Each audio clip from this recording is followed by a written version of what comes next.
Now I'll turn it over to Bridget. Thank you, Councilwoman. And you're right. I was just here on Friday, and Durham was announcing Built to Last. So, as the mayor said, this is the best city in North Carolina, even though I hail originally from Fayetteville, but I'm claiming Durham. As a native North Carolinian, grew up in the Ville, went to school at Wake Forest. I feel like I can take a little bit of a point of privilege in saying a little bit about Rodney Sampson before I turn it over to him to have the fireside chat. Let's just be real. I'm from North Carolina. I sit in the rooms. So people are like, who is the guy from Atlanta coming to tell us about North Carolina Invest? Well, the best way I can say it is that Rodney is one of those people that talks the talk, and he talks a lot because he knows a lot, but he walks the walk. And to be intentional about investing in SETI, to have diversity of who deploys the money, who gets the money, that takes some patience. It takes almost the patience of Job. And let me just share an example. We know he's a leader, he's a visionary, but I happen to be a member of the Greensboro chapter of Links Incorporated. But in my capacity as the chair of the Links Economic Empowerment Platform, we pushed a 75-year-old organization to make the first institutional investment in 100 Black Angels and Allies, because as a group of African-American women, we felt like it was important to put our money and resources behind things that drive our communities. But to get to that point, took a lot of patience, and it took a lot of conversation, probably more than you would think, but we did it. And maybe it wasn't as much as other people, but it meant a lot for us as an organization to be a limited partner in 100 Black Angels and Allies. But when I tell you how it comes full circle, in my specific chapter in Greensboro, just last week, we had a financial, it's called MORE, a program with the African Coalition, immigrants in our community in Greensboro. And one of the founders in the 100 Black Angels and Allies showed up to talk to our 20-plus immigrant families, young people, old people, about financial information, how to send money internationally cheaper than Western Union. And it was all because we had made that investment. We turned around and had Kinley, the founder, showed up on the call on a Saturday for 2 hours. That's the kind of person that we have running this investment and running the fund to fund. Somebody that means what he says. You can count on him to do it. So yes, it may be a lofty 50%, but let me tell you, it's going to get done. And it's going to get done because he's a leader, he's a visionary, and he is committed to people and inclusion and having generational and transformational change, impacts, and frankly, in lifting all the tides, lifting the boats. So Rodney, you have a daunting task ahead of you. But come on and let's get to this fireside chat. And I want you guys to give him a warm embrace because $50 million is $50 million.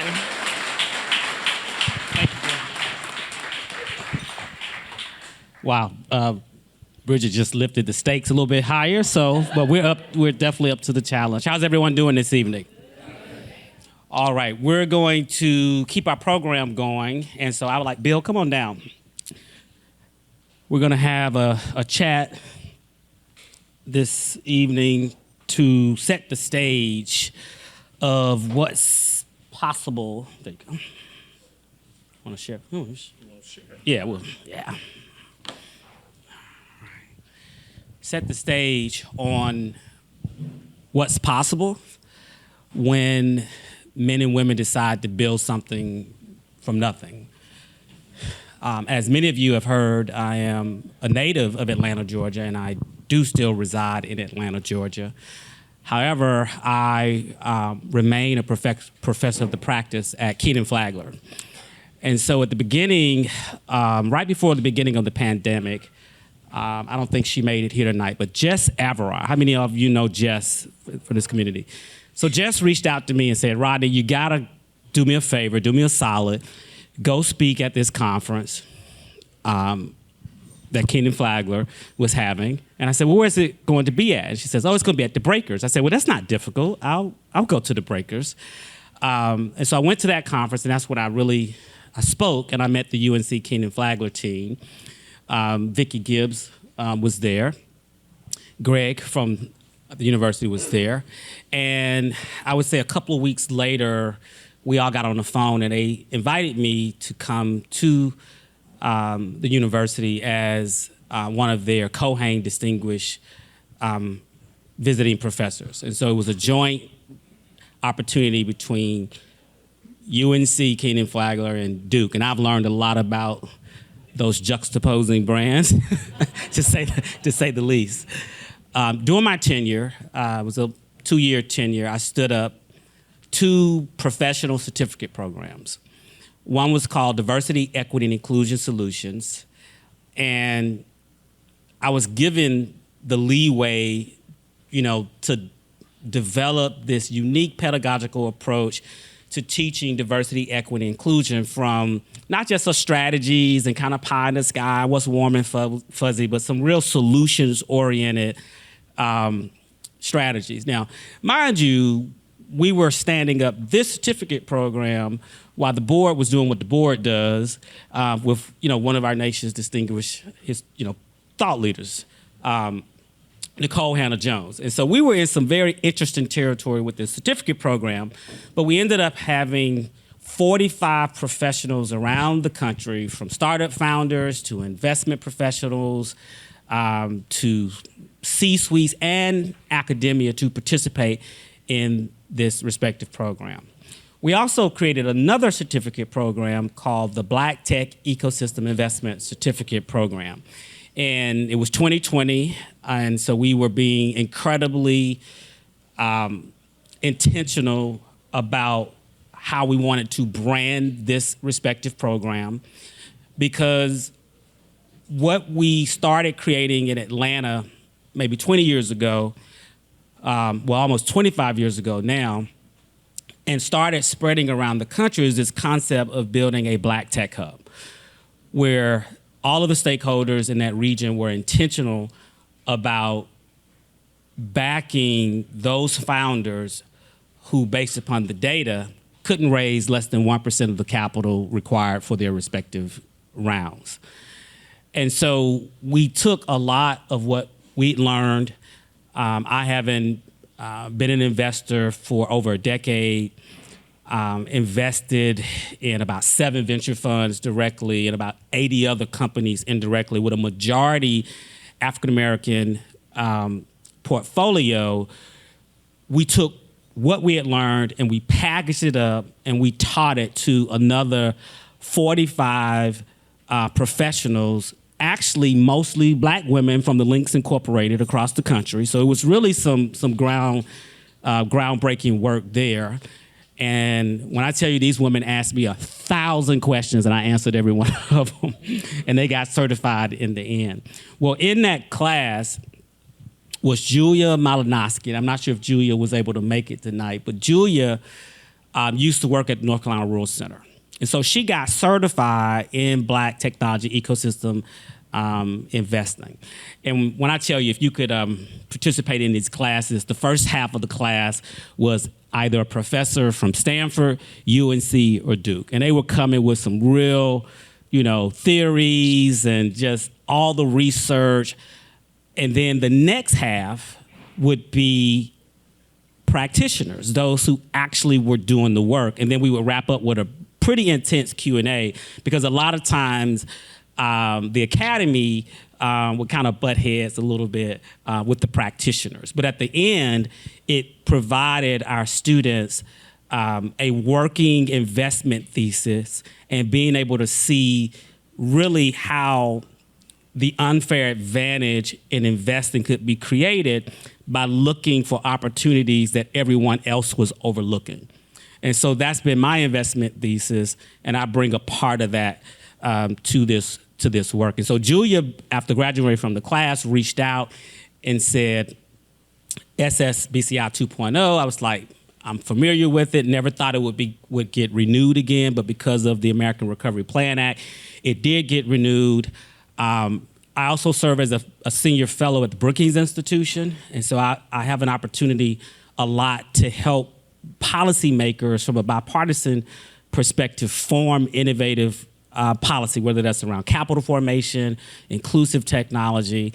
And so SSBCI came back on the table to be reinvented, and I had an opportunity to contribute towards that language. Now, I'll be bold here and say that the language I had put forth, which actually got approved by Brookings and was in an earlier iteration, wasn't SETI, it was racial equity. And then by the time it went through a few, folks, it became SETI.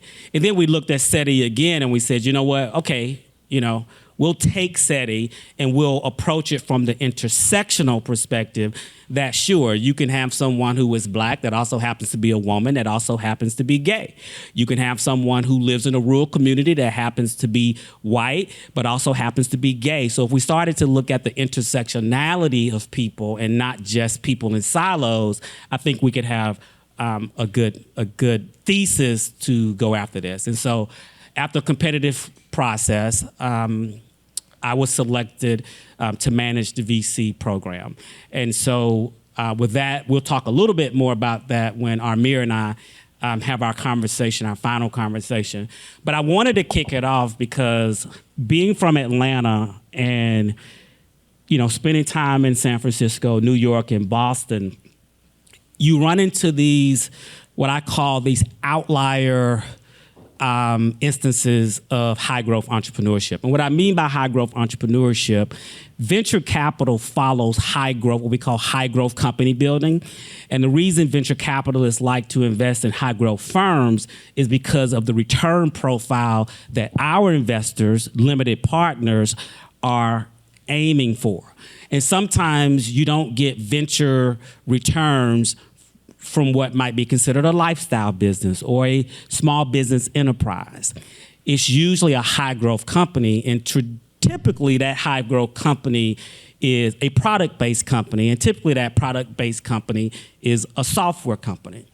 And so when you've been doing this as long as I've been doing it, almost 25 years coming this May, you run into men and women that have successfully raised venture capital and have, hired hundreds, if not thousands of people, and have gone on to sell their company for lots of money as well. And it's a small community of us in this nation that have gone through that entire process at least once. And so I knew about Bill, and I don't know if a lot of you knew about Bill. Some of you might have. And I asked around, I was like, hey, Bill? And they were like, nah, I never heard of Bill. And so I said, I think it would be appropriate to have you help kick off this initiative and tell us a little bit about your journey, but also tell us about the difficulties you experience being a technology founder, but also a black founder in this respective region. And how did you hack that? What did you do? I'm giving you all the questions up front so we can just talk. But how did you hack that? Because I know it wasn't easy, but how did you hack it to the point where you said, I'm not gonna quit and go do something else. I'm not gonna go back to my day job. It was too late for that. But I was gonna see this through, and then on the other side of it, now we can talk about that as well. So everybody, please welcome Bill Spruill. Yeah. All right. So where do we? Where do we start at? Yeah, where do we start at? So first of all, when we talk about the Rural Center, I'm coming from a rural background. I grew up in Goldsboro, North Carolina, and so you can get a little more rural, but not too much more rural than Goldsboro. For those who know it, Eastern North Carolina. So, obviously a fond affection for North Carolina. I got out of here as quickly as I could when I graduated from high school, but I came back home and I've been here ever since. The journey for GDC was a interesting one. My co-founder and I started up the business after our prior successful exit from a smaller company called Address Doctor, a German software-based company that we sold for about $30 million to a company called Informatica out west, which was publicly traded at that time. And it was a great exit. Bill, I got to give folks an opportunity to clap. You just don't sit up here and say, I sold something for $30 million. And Fair enough. Yep. Fair enough. But we sold that business, and I learned a lot of lessons on that particular trail. And one of the stories I generally share more often now publicly was around during the acquisition process. We had to have that conversation about what my role would be in the business. I had been COO of the company, and HR came in. We had that conversation around the fact that they didn't make people that they acquired senior VPs inside their organization. So the best title I could get was senior director, which at that point in time, I said, great, whatever, I'm good with that. And, we signed on, and I signed on for my 2-year stint there. Did well there, backfilled my hire at the end of my time there, and was preparing to move on. And when I moved on, a few months later, the guy who was hired in the same role that I had been in was made a senior VP. Now, there were really, only a couple of key differences between him and I. But really the only difference was kind of, melatonin. And so we'll stick with that for the moment. So that taught me a lesson. One lesson personally I learned is you don't get if you don't ask. So, shame on me for not pushing that particular exercise. But let's just be clear, shame on them for not obviously having any people inside their organization who were, of my skin tone, who were higher than senior director. I was the highest ranking employee in that organization, which was a 10,000 person organization at that time. So again, you learn these lessons. It's not a one-day journey. It's a long-term journey. So my co-founder and I learned some other lessons along that particular path. The actual founder of Address Doctor didn't share a lot of equity, and I did well. My co-founder did okay, but most of the other employees did not make anything. His perspective was they should be thankful they got jobs. And, he and I actually had a falling out. We were friends, but we weren't friends after that transaction because, I was raising a stink around, and he said, if you keep raising a stink, we're going to have to part ways. And I said, bye. And it was important for me to make it clear that, the team built that organization. When I joined that organization, we were doing about $1 million in revenue. When we sold it, we were doing, a run rate about 11 million, 12 million in revenue 6 years later. So, that team made that organization go, and that team deserved to be rewarded for that. This story matters because as we fast forward into the GDC story, we jumped into GDC and thought with our level of experience in international data, the fact that, in my co-founder's case, he had some gray hair. In my case, actually, even at that time, I had no hair. We thought, hey, with the experience we had, the backgrounds, prior success and exit, should be no problem to go out and raise capital and actually build GDC to do something very similar in that space. Well, guess what? We went out and said, hey, here's what we're doing. People said, yeah, I don't know that I'm into that. And we got some good answers back as to why, and so we went back and improved the business, came back out. We're still raising money. I don't think we're into that. You need to do this, this, and this. Aren't you just an aggregator? Yeah, there was a lot of I'll call them excuses along the way. And we kept improving the business. But as a result of that feedback from people, investors, we were pressure testing our own business. We kept improving it, and we had to bootstrap because we decided we were going to keep going. We knew we had something. We didn't know what. And I think there's a couple of early employees here, so they could attest to this. I have to stay honest tonight because they're listening to the story, and they will tell me otherwise. But I could tell you, we spent a long time struggling, as I call it, the tree of woe. We spent a lot of time there trying to figure it out. My co-founder, we gave him a full-time job with one of our business partners because he needed health insurance. And so for his family, so we gave him a full-time job there. That business partner actually paid rent on the office space that we had. So they were actually paying us rent to have him work there. And we basically leveraged every trick in the book. We invoice financed for a period of time. We took loans. We put our houses up. We did it all. And then there was a point of inflection with the business where we actually started making money. And that's a bizarre concept, mind you, actually when I say making money, let's be clear, making a profit. And once we actually turned profitable, we started paying back employees who had taken salary deferments because we couldn't afford to pay. We had given them equity and promised to pay them back those salaries that they we couldn't pay at all. We had a big Excel spreadsheet that we managed through that process with.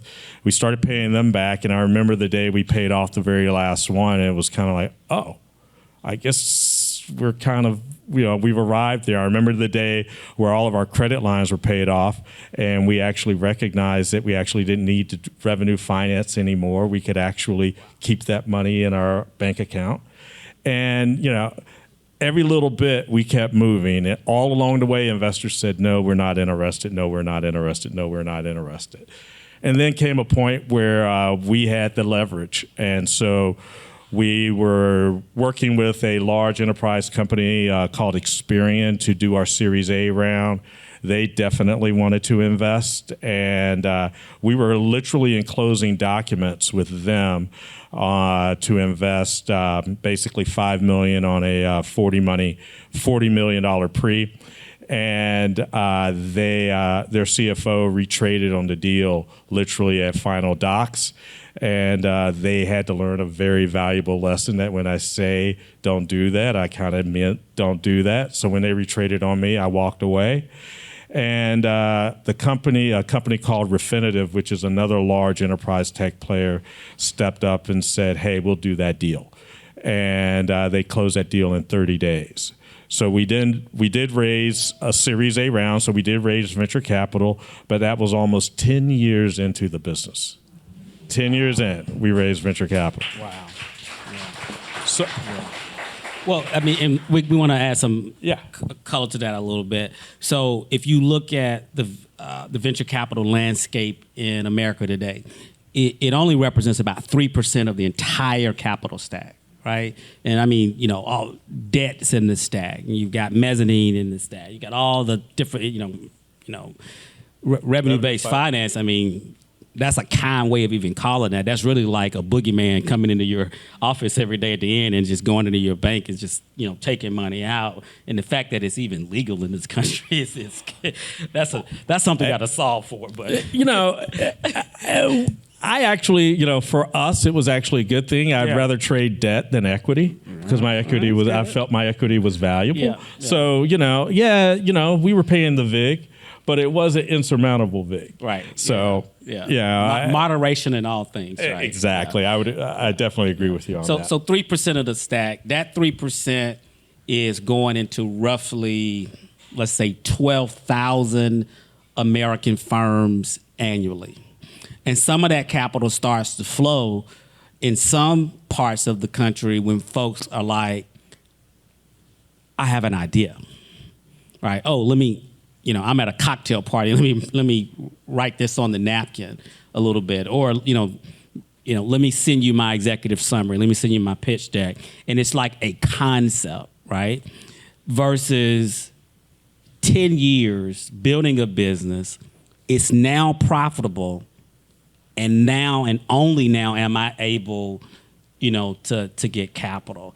Based upon Bill's previous success, first his educational pedigree, first his experience, first he had already built and sold another business, which is a signal to any investor that if you're dealing with someone who knows how to detach from what they have been passionately been building to sell it, like those are all the check boxes. Yet he couldn't raise any venture capital.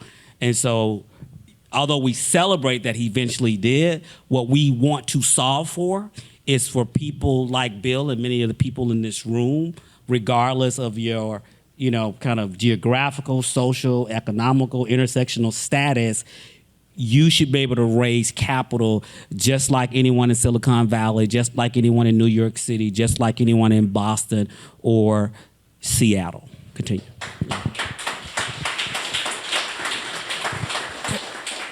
And we can definitely get deeper into that, and in just a moment, we'll definitely go there. But so we raised a Series A with Refinitiv, and we did that right on the cusp of COVID, just to sort of level set everyone. We closed that round in roughly April of 20, and then that very next year, we were going out for our Series B. We were intending to raise it at a roughly $150 million valuation on the business because our revenue kept growing and growing. And our BU partner, our business unit partner at Refinitiv, now that he had a seat on the board, he was watching the numbers move, and he knew that every time the numbers moved, we were going to move the valuation number up. Why not? Yeah, we were like, and we can actually turn the profit meter just a little bit more and go from, 55% to 60% at any given point. But we were reinvesting in the business. And we had about $8 million in the bank actually at that point, and we were adding cash every month. So we were sitting pretty as far as being able to negotiate our terms for the Series B. And we actually went back to Refinitiv and said, at that point, Refinitiv had been acquired by an organization called the London Stock Exchange Group. Went back to their team and said, we're going to close our Series B. You guys want in for your pro rata. We had to have that conversation where they wanted to lead the round, and we said, nope, we got this other investor who's kind of cool, and, we need you all just to do your pro rata. Long story short, we got into a discussion that basically led to them saying how much to buy the business. I said, well, look, we were going to raise at 150, but I'll sell it to you at 300. And that's how we set the price on the deal. He said, done deal. And the deal got closed. They did not retrade. That actually feels like a standing ovation moment right there. 30 million, 300 million. It was good. Yeah. There was a 10X on that. We'll say that. Yeah. But he didn't retrade on us because they recognized that the last person who had retraded got dealt a bad hand on that front, so they knew what was going to happen if they changed the terms. We, by the way, throughout that entire period, kept maintaining our numbers as the market was crashing, so there was no reason to go back and say our business was somehow going south. Mm-hmm. They closed the deal in May of last year at the terms as agreed. And I walked off a flight from Singapore and turned on my phone to find out that, I was no longer the CEO or owner of the business anymore. A mixed bag feeling. Now, one other point to be made there, because let's go back to the role. So they thought I was crazy, so they didn't want me to have a long-term role there. They definitely didn't want me to be there for long. But they made me a senior advisor. Remember this story? I've heard this story before, and when I looked around and they knew how I felt about representation, again, senior levels inside that organization, the same problem. Same exact problem. literally they couldn't find anybody to present to me. They actually were kind of embarrassed along the way because they recognized they couldn't find anybody to present to me. And that's something that really informed me for where I went next with the family office and what I'm doing now. So we are not well represented in the large high-tech universe, and we need to change that. We are not well represented when it comes to capital formation. We need to change that. And that's what I'm focused on now. So now we can go back and talk other things. Absolutely. Incredible. You know, we were intentional about scheduling this event on the last day, you know, of the second month of Black History Year. Some of y'all will catch that. But as most would have it, Black History Month. And so we are sitting with Black History, someone who builds a company from the ground up, goes on, perseveres, and sells that company for $300 million, definitely needs to be in the history books. And our young people need to learn about Bill just like they learn about Michael Jordan, right? And just like they learn about other folks. So as Bill's schedule allows, and if you've got platforms, please definitely make sure Bill gets to tell that part of the story. Bill, let's switch the lens a little bit in our last few minutes together.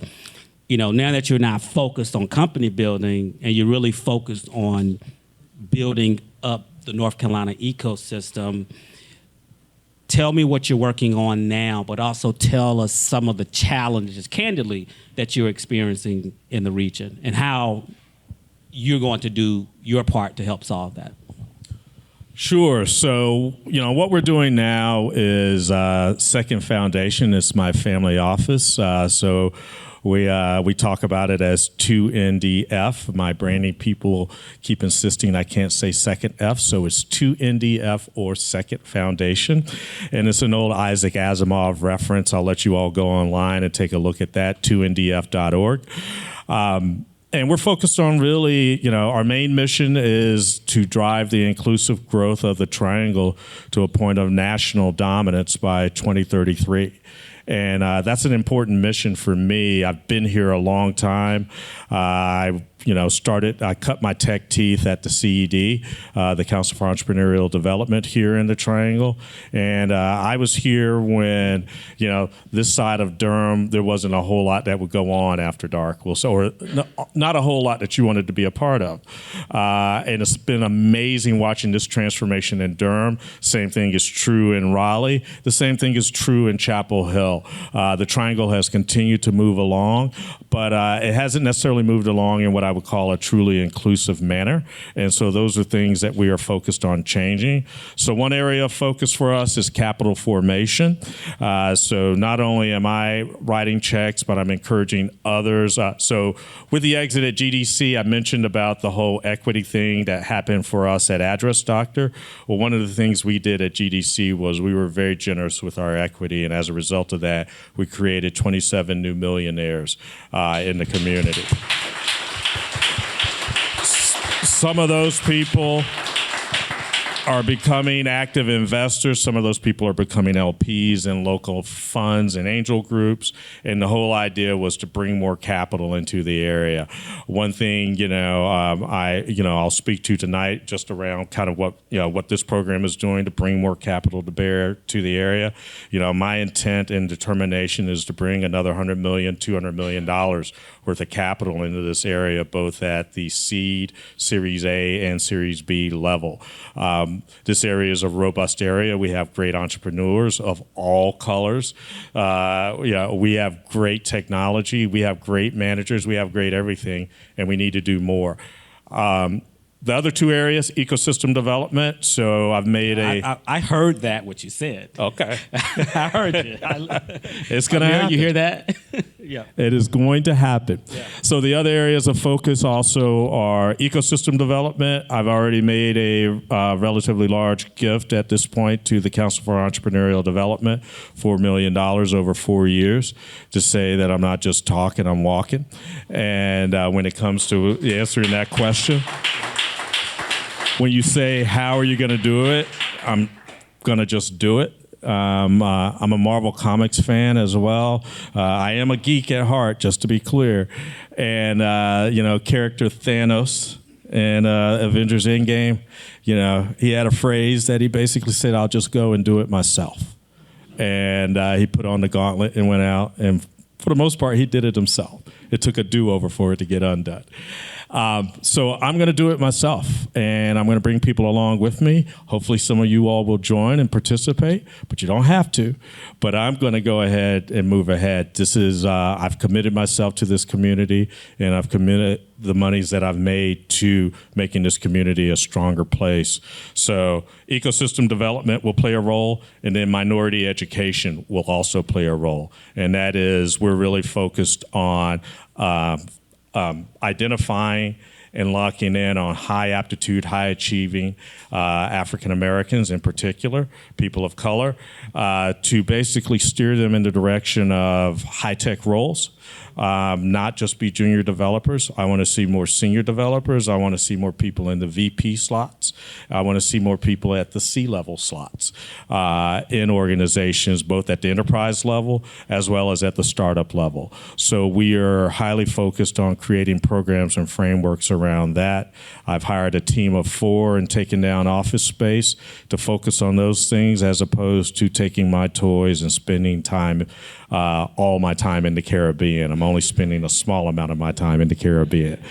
So that's what we're doing at the Second Foundation, and happy to, I'm very active on LinkedIn, and anytime you want to know something, just have a look on LinkedIn or our website, and you'll see that we are doing anything except for being quiet, I would say.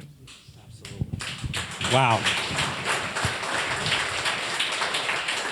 Just to sort of kind of connect the dots when you look at this nationally, this is an example or archetype of what happens when someone actually achieves that level of success. And so if you think about the late Tony Hsieh from Zappos, he built Zappos, and then he was an ecosystem builder in Vegas before he transitioned. You had Dan Gilbert in Detroit. You had Steve Case. And so when you start thinking about those founders who are not just building just to create wealth for themselves, yes, they want to create success and wealth, multi-generational wealth for themselves and for their children's children and their family, but they also are carving out some capital, but more importantly, they're carving out influence as well, because now there are other people around the country and the world that will say, hey, what is Bill doing in that region? I want to be a part of that. And when you think about the next 10 to 20 years, if we're actually going to disrupt the data that says for African Americans in particular to actually put a serious dent in closing the racial wealth gap, it will take disruptive policy and disruptive investment over the next 200 years. To shorten that, we need 100 bills, right? We need 200 bills in this community to do that. But it's almost like the biblical story of if some of you may remember, Lot was headed to Nineveh. And he kept talking to God and said, will you save the city for 300? Will you save it, for 2, for 1? And then God was like, finally, man, just find me one person. And he said he would save that city. So, Bill, thanks again. Let's give Bill a hand.